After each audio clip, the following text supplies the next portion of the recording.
Since the murder of Rex Masai. 1 year later, there's not been one single arrest, not one conviction, no justice, no accountability.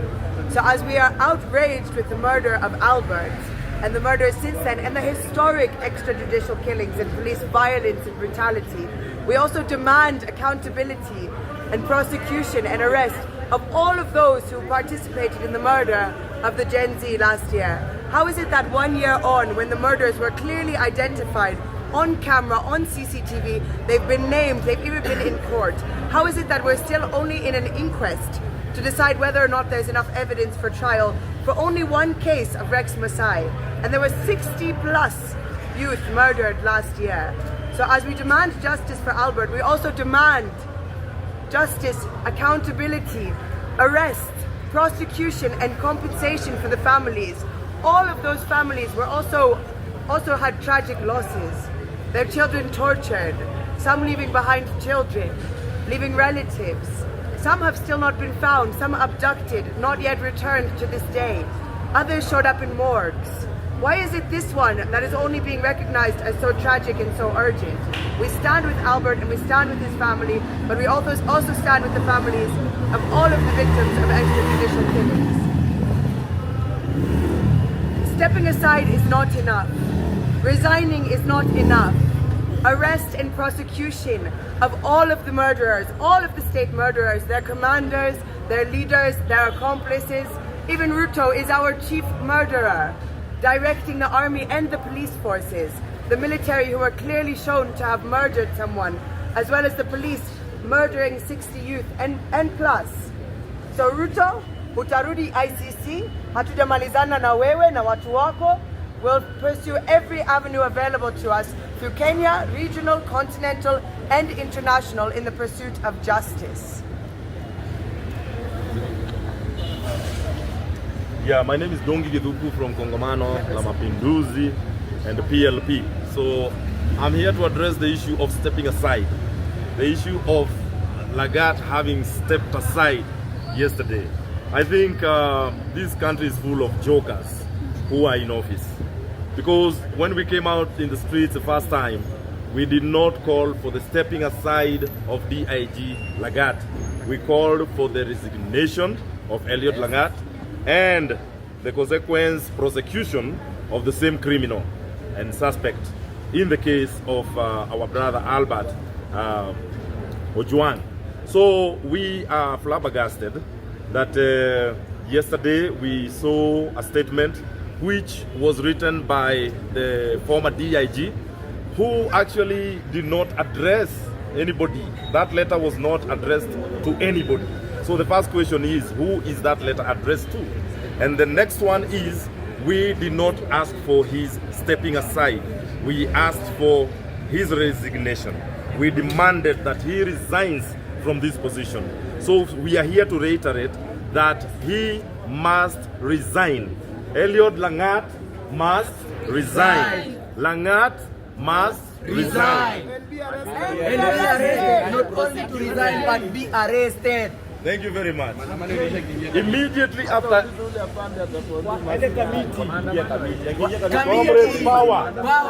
immediately after his resignation, what we are saying is that he must be arrested. And if this government and the state do not arrest Elliot Lagat, we are going to execute a public arrest on this criminal. We are allowed by the law to help the police where they are not able to trace a suspect, that the public can be able to go and do a public arrest. We will not treat Lagat like he treated our brother Ojwang. We will treat you decently because we are decent people. We will treat you like, civilly because we are civil people. We are not torturers. We are not destroyers. We are not people who are violent. We are peaceful people who are simply seeking for justice. So this is what we are going to do immediately, that we find that he has resigned and he's not been arrested.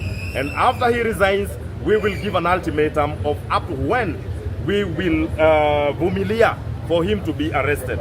Number two, we are here to condemn the use by this government of goons during maandamano. When we are demonstrating, we are under the law. The Constitution of Kenya allows people to demonstrate, to picket, and to hold processions.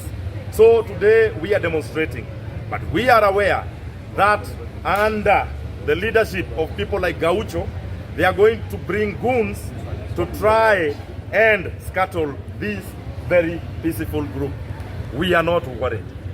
What we are going to do is to say that the more that Ruto and his people are going to send goons to us, the more counts that he is going to have in the ICC, because his file is still very open in the ICC. So the more you continue to brutalize people, the more counts you are going to get in the ICC.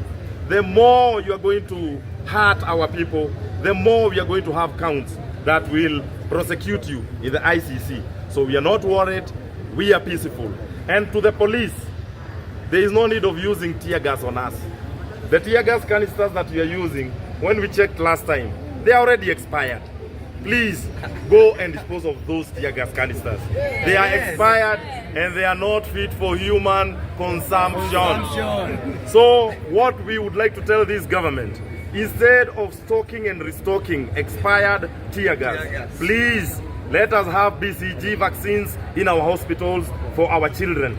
Let us have polio vaccines in our hospitals instead of buying tear gas and bullets to come and kill us. So what we are saying is that we are peaceful, we will maintain peace, law and order, and whenever that any of the police try to attack us, we will peacefully sit down and see if unaweza chapa mtu kama amekaa chini. Do you feel the government is committed in giving Alfred justice? The fact that they're already giving money to the father. Are they committed to for John to get justice? Can I answer this one? Yeah, this is a very good question, because Kenyans are being diverted by the fact that the hugest looter of this country has first killed somebody's son, the son of Mesha Kojuang, and then followed to the family of Albert Ojwang with money. I hear that they have given about 2 million shillings. And that's very little money. Money that cannot, has no, the life of Albert has got no value, money value, okay?